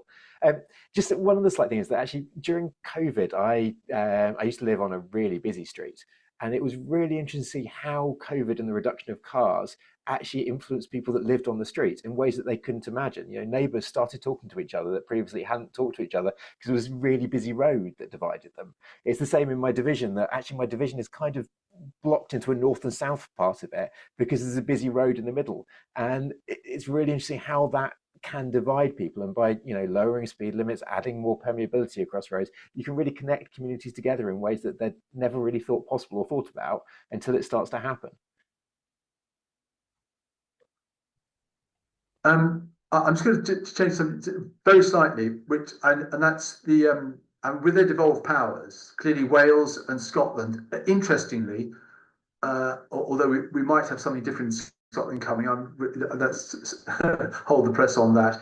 So those two nations decided on different routes to make it 20 miles an hour, the standard. One decided to do it nationally and do it on one day. The other is doing the same thing, introducing it basically nationally, but doing it local authority by local authority. So they're making 20 miles an hour the standard, and they're justifying exceptions at 30 where necessary. And we've seen actually that many of you are doing the same thing in your communities. You're making 20 miles an hour the standard and having 30 miles an hour as an exception. Is there one thing, or more than one thing, that we could do collectively to make it easier to introduce 20 miles an hour in England in the way that it's been done in most of London, in Scotland, and in Wales? Are there what would be your wish, your one or two wishes? Who'd like to give? I know it's a horrible question, but well done. Thank you, Adrian. Yeah, I think I was at the Lovable Neighbourhood Conference about 2 years ago, and I can't remember the professor's name there, but he said there that us as a human species are really adaptable. COVID taught that but we're not good at change. We don't like change, and there's a good psychological reason, I think, because it can bring fear. For me, I think what would be really good is if we could try and decouple the sense that a lot of what we do is anti-motorist. And I think if we can just decouple, we're not going to be able to do it all, but I think if we can take away some of that narrative about, don't use your car, if not quite sure how we do it, but I think if we can emphasise perhaps some of the road safety, a little bit more of that human. I think Councillor Alex Beckett, you mentioned that actually about the fact that I think someone's done in Canada where there was less streets, less cars on the street. They actually found people had more friends, the more people you can get out. So I think maybe we could shift, you mentioned about taking children to school, maybe if we could encourage a little bit more movement, that instead of focusing on the car, we focus on the people side of it. That might just help. I think anything, Adrian, is going to be lots of small things, isn't there, that brought to collectively, as opposed to there's not one panacea. But hope that helps. Okay, no, that's useful. I mean, one of the benefits which we haven't discussed and is often not discussed is the business about noise. And I don't know if any of you have either monitored it or thought about it, but that's almost instantaneously the thing you notice, that suddenly, particularly with the fatter tyres on cars these days, you see a massive reduction in noise. Even if people are doing 3 or 4 miles an hour slower, it's very significant. Is that anything that any of you have done any work on? Duncan, you've got your hand up. Sure, yeah, we haven't done any particular monitoring, but it was a main point that was raised in support of our rural speed limit project. I think a lot of people in lockdown who were working from home for the first time during a hot summer with the windows open were quite grumpy about some of the high speed cars and motorcyclists who were taking advantage of the empty roads at that time, and we'd got lots of noise complaints in rural areas. And I think even after COVID, we were able to, people still had that in their heads when we were saying, look, we're looking at changing a lot of the rural speed limits down from 60 down to a more sensible level for the type of road and the speed at which most people are travelling at. And I think that was very much welcomed by many parish councils, not just on the road safety and active travel basis, but also noise. Thanks. I'm just going to ask Ian and Adam. You're pretty well advanced now on rolling out 20 miles an hour. Is there anything you would have done differently? Do you think you've sort of gone down, or have you done it perfectly, or do you think you'd have there are changes you would have made? No, we certainly haven't done it perfectly. There's always that ambiguity of where to start and stop the 20s to make sure that we're obviously listening to communities, but we don't want the natural objections related to arterial routes, drivers, etc., etc. So it is trying to get that message out, really. I mean, from a lessons perspective, we found it's mainly related to the comms and engagement. So we with our phase 1 areas, we basically delivered too fast and we didn't have time in order to get the comms and engagement working alongside it. So we did have a number of calls for that where it's going to affect motorists, it's worse for air quality, it's worse for tyre wear, all these sort of myths really, that we just needed that information out and get on top of it a bit quicker. And we're trying to do that obviously with our rollout. So we've got our comms and engagement now working at every stage as we're going through, but that's certainly a lesson for us is getting that all aligned before we then start delivering. Yeah, and I'd concur that, yeah, we certainly noticed a difference in the ability to have hindsight now and look back that we could have perhaps started the the comms and engagement earlier to pick up on, but then equally flip side, we've learned and we're now kind of the comms and engagement strategies evolving through various consultation phases with types of responses and sort of regular themes and concerns that we're getting back, where we're looking to and we are developing and publishing more bespoke behaviour change resources in response to those concerns. So I think some earlier stuff would have been helpful, but equally I think it's great that we're being able to adapt and develop new resources to try and combat perceptions, views, concerns along the way. And I'd say certainly a dip we felt, which I guess for us gave us some confidence in how positive an impact the comms and engagement is having, alongside was the couple of sort of purdah periods we've been through with locally police and crime commissioners, elections, etc. that we noticed sort of dips in kind of engagement because we weren't able to push out in the same way outside of those periods. So I think that's equally given us a bit of a sort of litmus test of how impactful the comms and engagement really is, alongside where we have had those couple of slight dips. I think that comms point is really critical, and I know from personal experience here in Kent, and I mentioned Tunbridge earlier, but we had two schemes put in place, town-wide schemes in Faversham and in Tunbridge, and in Faversham we absolutely got the comms right, and in Tunbridge we didn't quite. But there was also, but linked to that was the design. I think we got the design right in Faversham. We didn't quite get that. And I could see Andrew's got his hand, so maybe he'd make his point.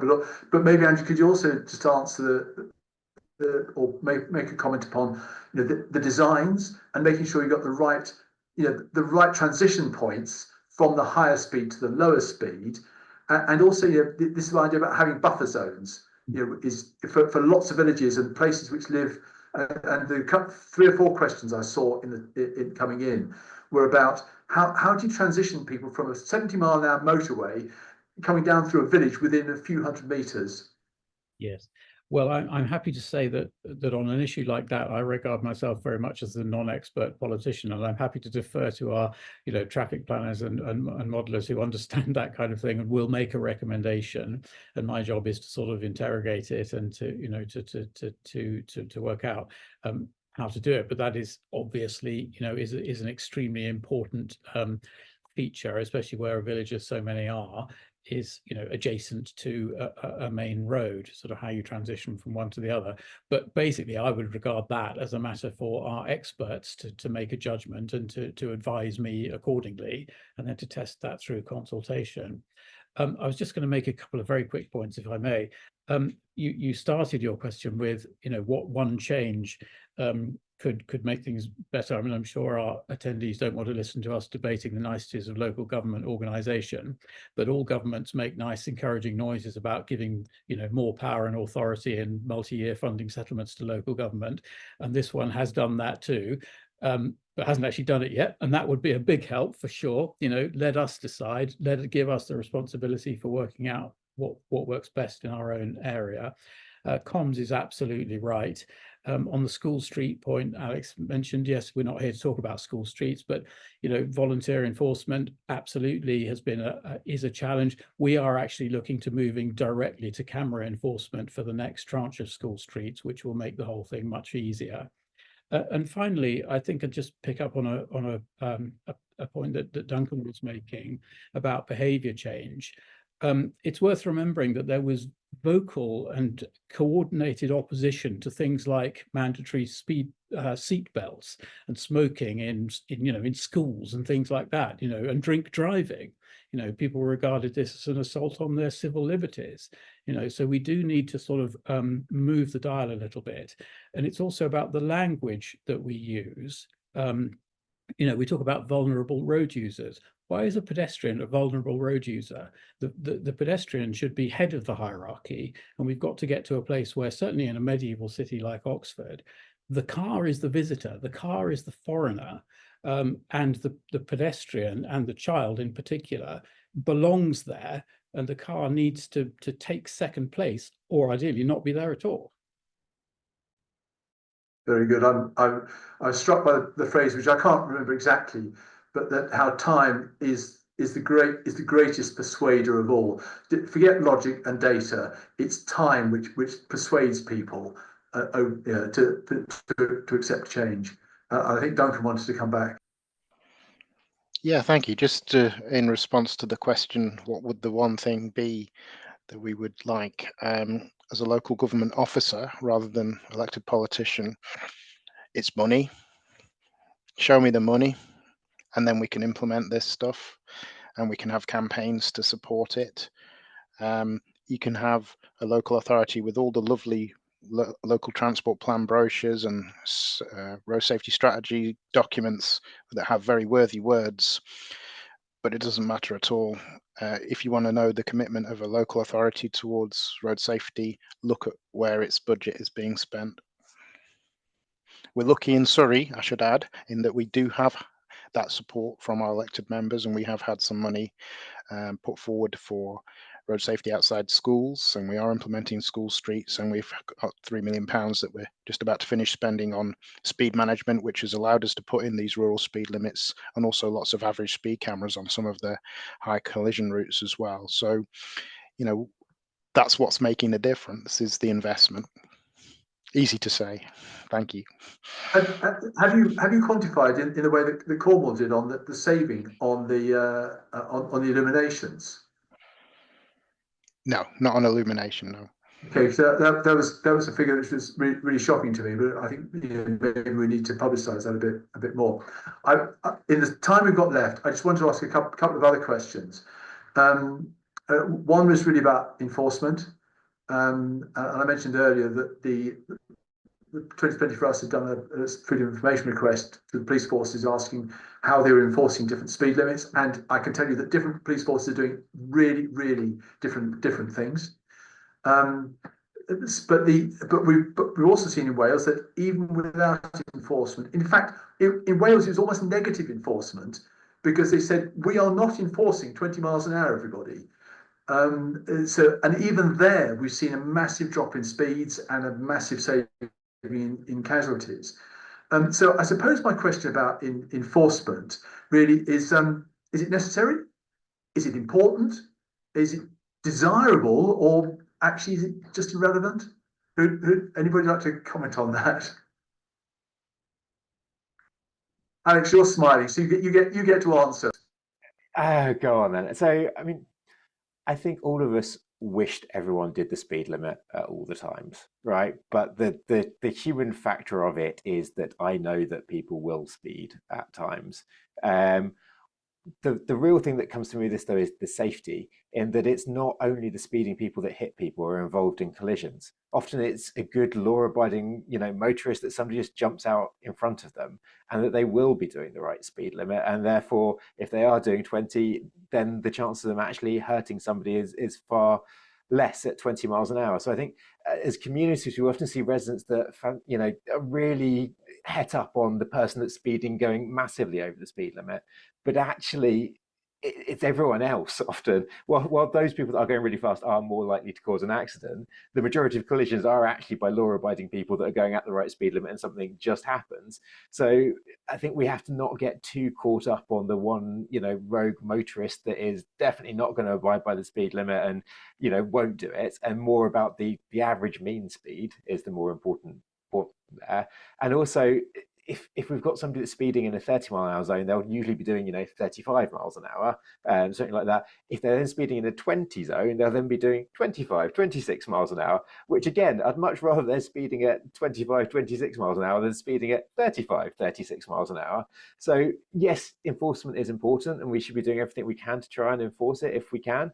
But actually, even without enforcement, all the statistics show that you get a reduction in casualties, and to me that's the really important thing, is the reduction in casualties that goes with this. Yeah, and actually I'd go slightly further and say that I would much rather be involved in a collision at when somebody is breaking the speed limit, say they're going 25 in a 20, than being hit at 29 in a 30, when they're abiding by the limit, but it's still 4 miles an hour faster. So that certainly resonates with me. Anybody else want to comment on enforcement or compliance? Duncan.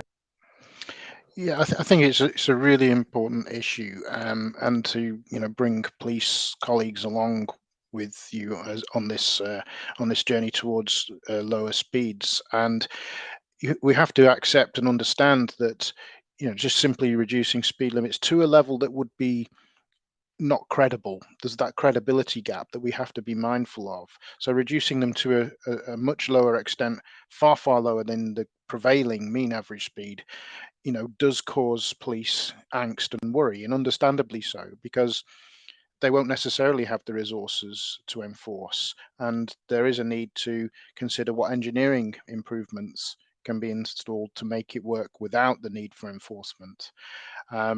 So I think it is an issue that you have to be mindful of, but by setting speed limits that are close to the prevailing mean average speeds like we have on our rural roads, we've been able to reassure our police colleagues we're not expecting them to do enforcement. And in actual fact, it's practically impossible to do enforcement on some of these narrow sunken country lanes because there's nowhere for their vehicle to position or to conduct the enforcement from. So we're not expecting that there will be enforcement to make this happen. And we have to set speed limits that are reasonable in the minds of most motorists that they will enforce. Otherwise, the police will be very worried about it receiving lots of complaints and concerns. However, I think there is, perhaps in some areas, the police are very, very perhaps too nervous about it, and you just have to go on that journey with them and explain those facts, because we don't want them to be a barrier to road safety. They should be our partners and we should work with them. And I'm thankful that in Surrey we do have that great relationship, and we work together on tackling the worst collision hotspots. So yeah, thanks for listening. Right, I'm now going to draw the panel discussion to a close. Thank you very much for your answers. I'm sorry I didn't get to all the questions, but we'll do our best to answer some of those afters. Anna, have you got a few words you'd like to say just to wrap up proceedings, and as we just approach 1 o'clock? Thank you very much. So very interesting discussion. Lots of people on the call. More than 700 registered, so you can see it's a very popular topic. 63 out of 153 English local authorities are already committed to normalising 20, and it's very mainstream best practice because it fits with Vision Zero. And the local authorities you heard today were where other people are, but you're just a few years ahead, and you got on with it. Well done. And our message to anybody listening is you can do it too. So thanks very much to the speakers, thanks to the sponsor, thanks to Landor Conferences. There will be Watch Again available free within 24 hours on the Landor YouTube. So you can watch again and go through in detail the slides and so on. 20's Plenty really can help you to deliver 20 miles an hour. Our services are free, and perhaps hold your hand as you do it. If you fill in our feedback form, it asks about an informal support group for local authorities to deliver 20 miles an hour. And if you give us your details, that will help. Of course, it's up to you to decide your next steps and priorities, and have a can-do attitude and vision what changes can be achieved soon and do them, and look forward, everybody, to safer, healthier, quieter, quality streets that support your economy and a highway system that will achieve accessibility for everybody.